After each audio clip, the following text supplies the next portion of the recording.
I'm going to talk fast, but I'm going to give you a recipe. Anybody like to cook in here? Yeah. Who knows if you leave eggs out of a cake, it doesn't taste very good? All right. Who in here is an athlete? Who's played sports? Did you have a playbook? Yes. If you do it backwards, does it work? Yeah. What about a blueprint? Anybody analyze budgets? Any architects in the room? Blueprint? You don't follow the blueprint in building the building. Does the building fall down? Here's the great part about the business, and Tony said it. This is not a lottery. This is cause and effect.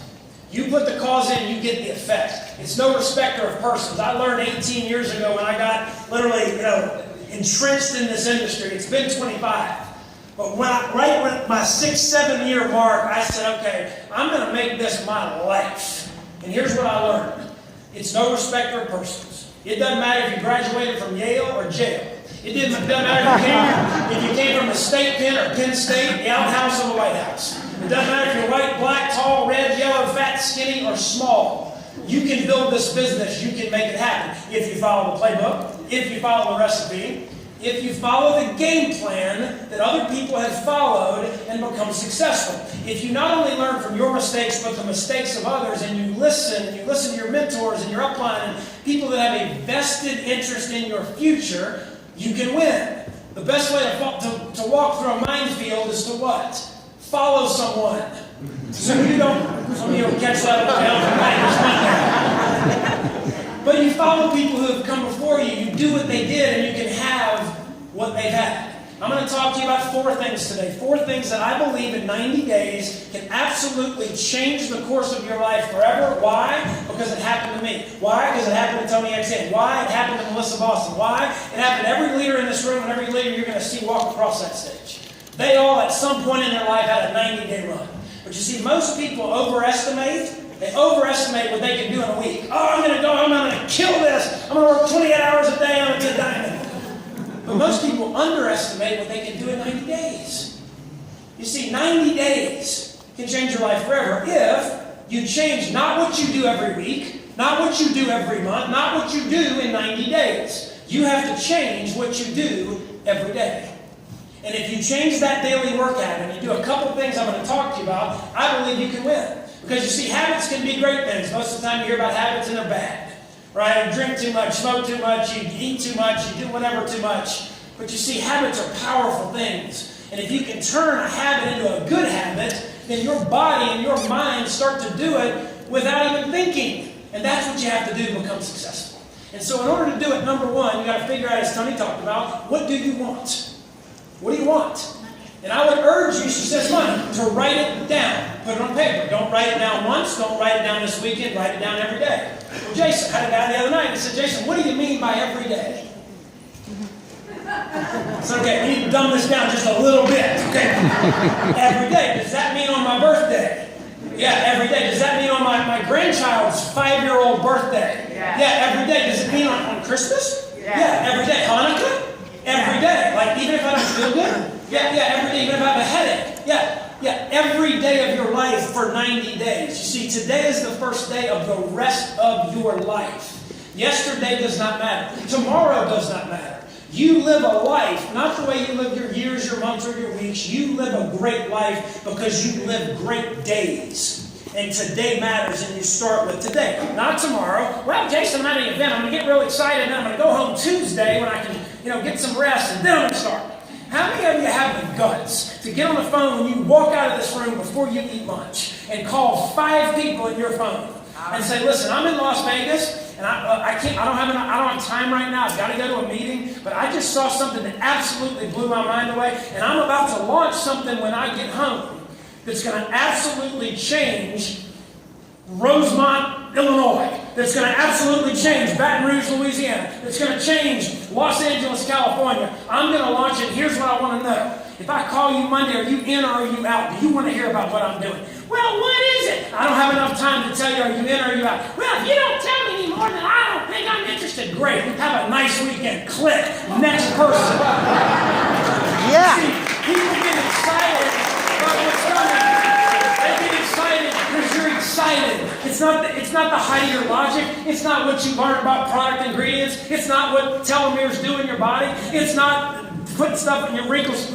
They get excited not about the height of your logic, but the depth of your conviction. It's not the words you say, it's the music that people hear. They won't know what hit them. Hey, listen, Joe, man, I'm in Las Vegas. I don't care if you've been in for 50 years. Look, I'm launching something. See, unsuccessful people start a business.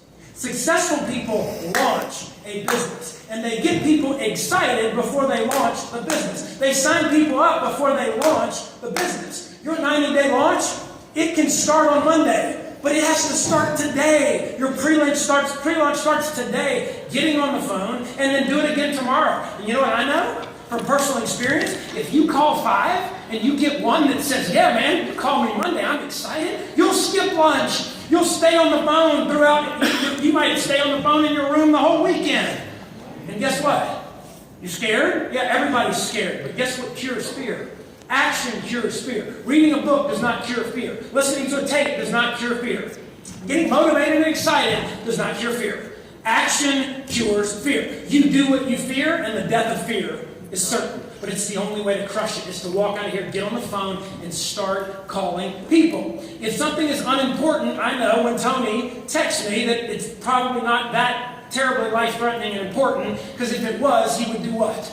He would pick up the phone and call me. It's a lost art of actually picking up the phone and dialing the digits and getting somebody on the phone. When your phone rings now, you know it's important. And when you call someone, listen, I just got a second, I'm in Las Vegas, but this is very important. I'm about to launch something when I get home that's absolutely going to turn San Bernardino, California on its ear. And I want to know, do you want to know about it on Monday? Are you in or are you out? Who can do that in this room? Say me. Me. Who's going to do that in this room? Say me. Action cures fear. Figure out what you want. Write it down on paper and write it down every day. I grew up going to church. I don't know if you can tell. But the guy would get up and he would bring this thing called a Bible. And I'll never forget it. I had to learn in acronyms because I was not very smart. I flunked the first grade. I had to have a special education teacher, teach me literally how to read. Right? I remember bringing our report card home in the 4th grade. Dad, I finally got a B. He said, you idiot, that's a D. So he brought this Bible out. He said, this is a Bible. And what Bible stands for is basic instructions before leaving earth. I said, okay, that makes sense. He said, there's a book in here called Habakkuk, I don't even know how to say it, still don't. 2:2, and it says, plant your vision on tablets of stone. What does that mean? Write it down. Something magical happens when you write it down. I don't understand it, not smart enough, but it does something to your brain. And you put it on your refrigerator, and you put it on your visor of your car, and you put it on the screensaver in your phone, and you look at it and you think about it all the time. Who's heard you become what you think about most? I'm surprised I'm not my wife and 2 little babies back home. That's what I think about the most. But in your road to diamond, what do you think about the most in the next 90 days? It's your foundation for the rest of your life. Do you think about it all the time? Ask Melissa Boston, how were you able to create businesses all over the world? Because there was a time, I promise, we've never talked about this, but there was a time where she burned the back door shut, she put the blinders on, she turned off the television, she got rid of Facebook, she didn't go to birthday parties. She, for 90 days, was focused and put massive action in and said, I am going to remove everything else that's distracting me from my goal, and I'm going to go to work, and I'm going to think about it all the time, and I'm going to do it every single day. And that paved the way for her to become successful in this industry. We've never talked about it, but everybody that you see on the stage has done it. And my question to you is, why not you and why not now? Figure out what you want. Number 2, figure out what you're willing to postpone to get it. Television, my favorite. My dad used to call it idiot box, the television, the boob tube. He said, son, successful people do not come home and watch television. Successful people read books. In your journey to success or failure, you will even buy big TVs and watch them, or you will build big libraries. I read a book a week for 10 years. You think that changed the way that I thought? Here's what I understood. You change your input, you will change your output. You don't change what comes in here, you will never change the world around you. I challenge you to read a book. Check with your upline on what book to read. Why? They have a vested interest in your future. They know you better than I do. Read a book a week for the next 90 days and you watch your life change. Why? Because it will change the way you think, which will change your life. Are you willing to give up TV? Why don't they have Ferrari and Rolls Royce and Bentley and Lamborghini commercials on TV? Because successful people don't watch television. There's a tip. You might want to write that down. Facebook is the new TV. Okay? How many of you in here are going face broke? Lots of people, right? Billions of people scrolling through your news feed just trying to figure out what everybody else is doing.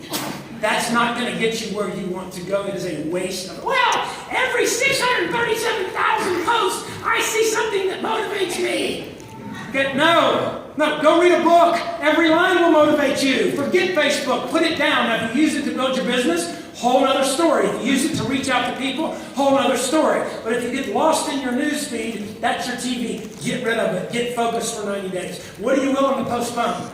You see, my mentor told me this. He said, are you willing to do what others aren't willing to do, as Tony talked about, so you can live? Most people will not throw away their TV. Well, that's not normal. Living in the upper 1/4 of all incomes in the world is not normal. You're going to have to observe what the masses of people do and do the opposite of what everybody else does. Everybody watches TV. Everybody goes and buys a big TV. Well, you know what I told Tony? Turn your TV off for 90 days. Turn it off. Stop watching it. Start reading books. Got into John Maxwell, and they bought every book and they dove into it like it was manna from heaven, and they got excited. Because then, after you get diamond, you can go buy a TV that's that big. And in his living room, he has a TV that's that big. His neighbors can watch TV from across the street in his house. But never give up what you've always wanted for what you want right now. Right. All the things that are going to stop you in your 90 days from doing what? From reading, from writing, from listening to things that are going to motivate you, and getting rid of the things that aren't. And most importantly, going to work.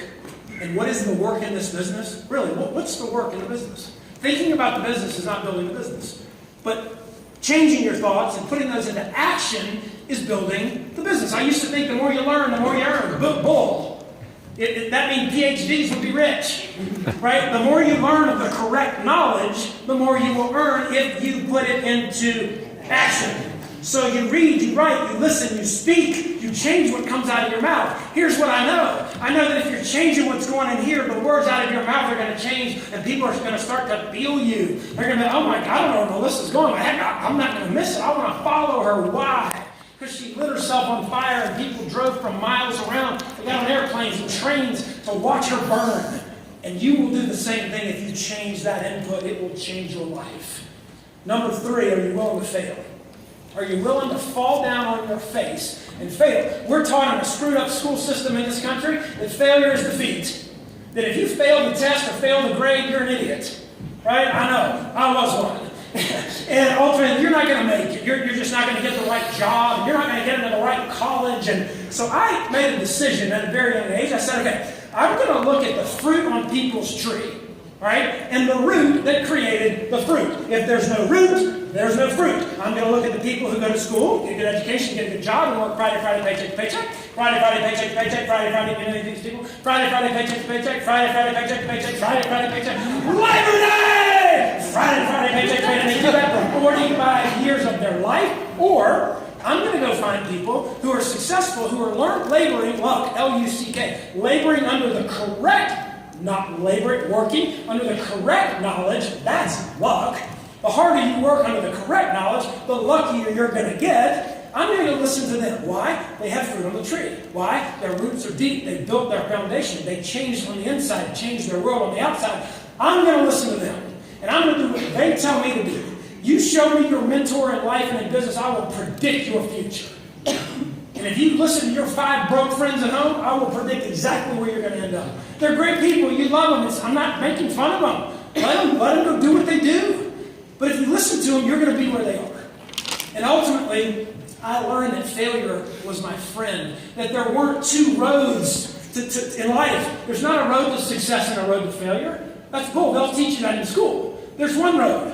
The road to success. But you got to get through failure to get to the success. There's only one road. I made up a song. I have a brother. And I love my brother. He's an unbelievable country music artist. Have any of you guys ever heard of a guy named Garth Brooks? Okay, that's not him, but he would like to be. David's a great songwriter. I don't have songwriting ability to save my life. However, I did write one song. When I realized the secret of this business, when I realized how to fail forward, when I realized that sometimes you win and not lose, sometimes you win and sometimes you learn. Because the only way to fail is to quit. The only way to fail is to stop. The only way to fail is to do what everybody else does, and when it gets hard and your circumstances are not ideal, you stop. I can tell you this, what I've learned in 25 years of doing this, successful people do not make their commitments or their decisions based on the way they feel. And that's a rude awakening to some. Well, what do you mean? I have a headache. So what? Do it anyway. You committed to doing it. Well, I don't feel good. So what? You committed to doing it. You do it anyway. Well, it's raining outside. There's a hurricane. It doesn't matter. You committed to doing it anyway. Unsuccessful people base their decisions, their commitments based on a feeling.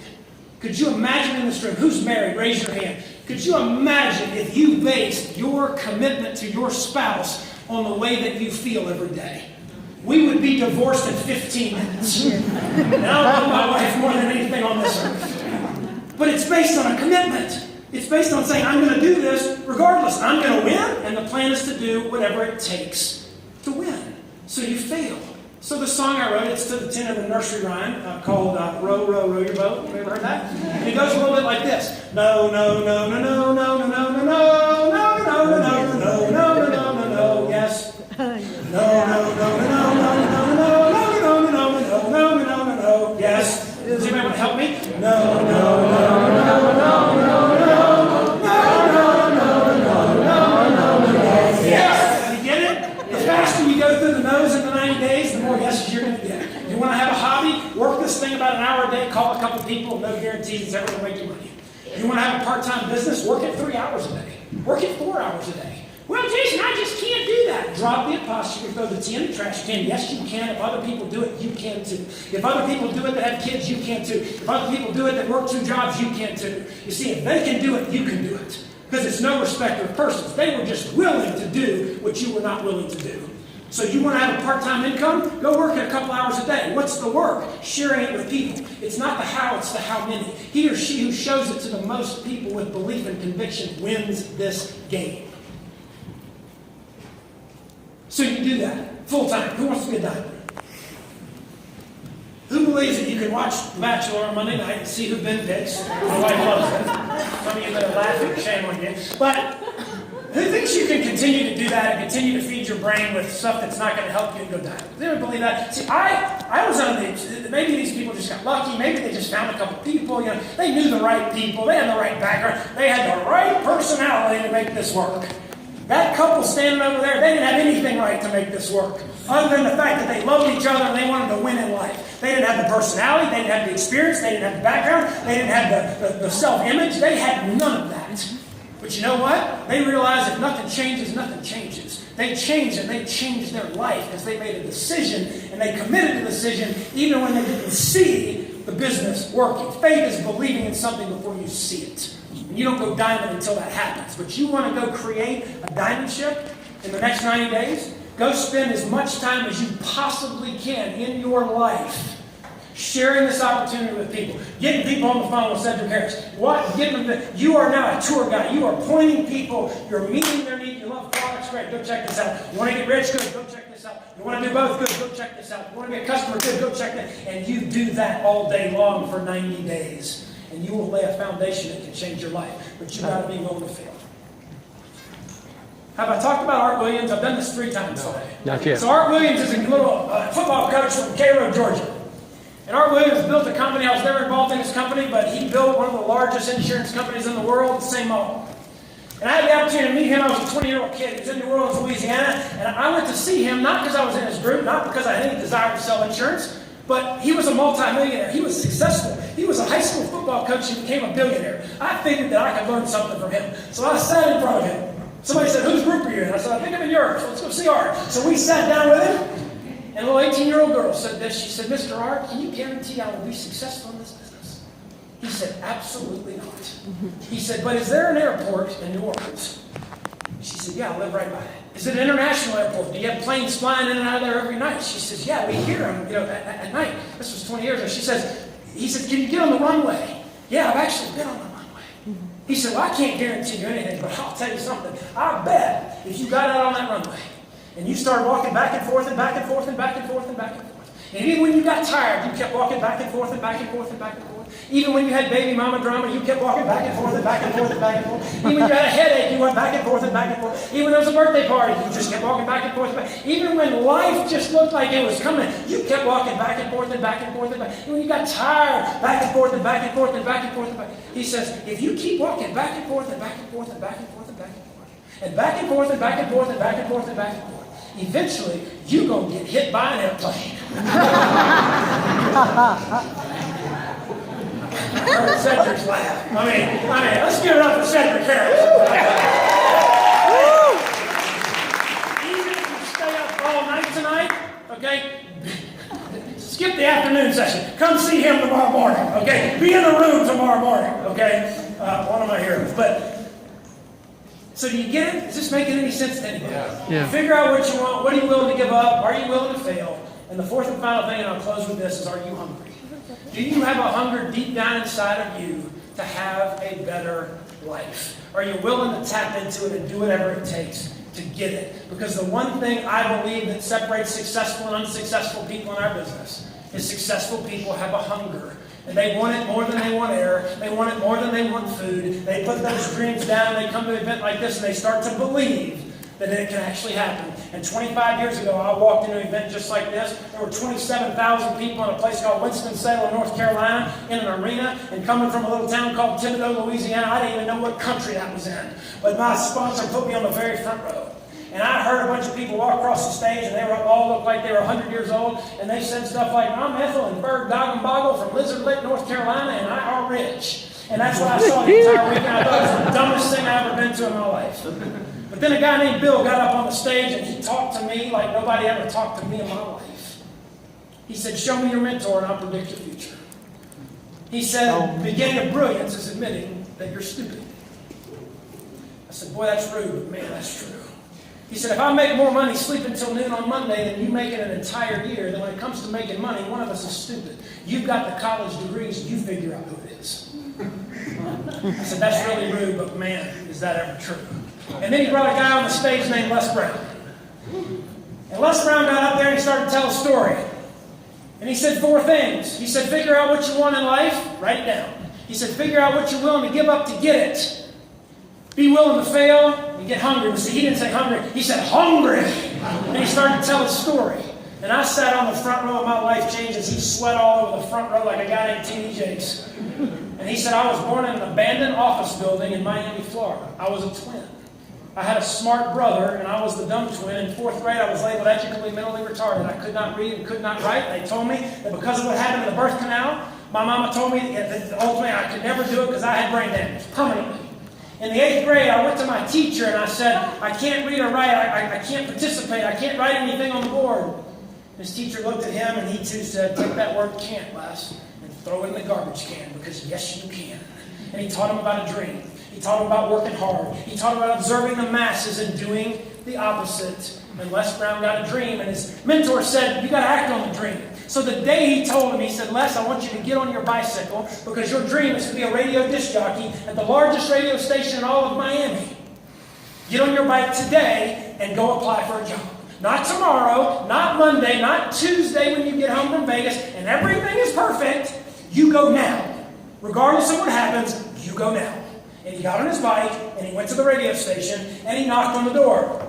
The owner came out. His name was Mr. Butterball. Mr. Butterball looked at him and said, son, may I help you? And Les Brown looked at him and said, my name is Les Brown, and I'm here for a job. He said, we don't have any jobs. Go home.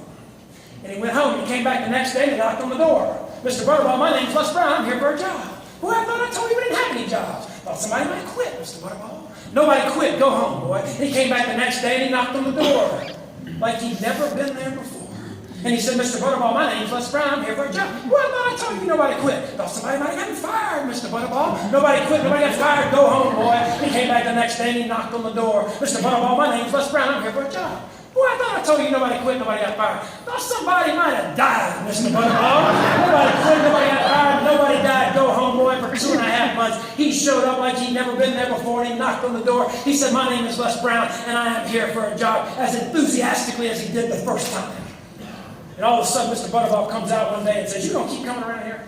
Yes, sir, Mr. Butterball. Let me guess, because your name is Les Brown, and you are here for a job. Yes, sir, Mr. Butterball. My name's Les Brown. I'm here for a job. He said, well, why don't you go get me something to eat?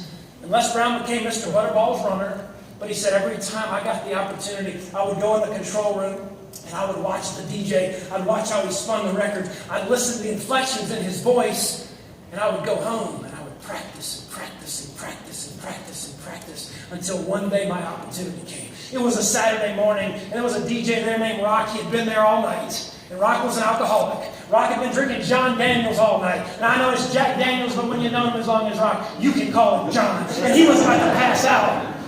And Les Brown grabbed that fifth of John Daniels and said, drink, Rock, drink. And Rock passed out and fell out of his chair. Les called the station manager, Mr. Washington, and said, something terrible has happened. Rock has passed out. What shall I do?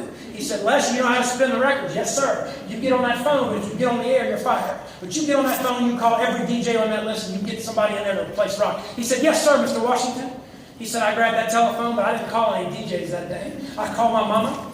I called my girlfriend, Cassandra, and I said, get out on the porch and turn your radios on, because I'm about to be on the air. And I grabbed that microphone, and I said, my name is MLB Triple P, Les Brown, and your platter playing papa. There was none before me, there will be none after me, therefore I am the one and only. I'm certified, bona fide, and unduly qualified to bring you satisfaction and a whole lot of action. I'm young and single, and I love to mingle. So look out, baby, I'm your love man. And he looked us all on the front row. He said, I was hungry. That's what he did. He figured out what he wanted. He was willing to do whatever it took to get it. He knew what he was willing to give up. He knew he was willing to fail. And he was hungry. And if you will do those things, figure out those things, get in action when you walk out this door and pick the phone up when you're most excited, I believe the next 90 days can absolutely change your life forever. God bless you guys.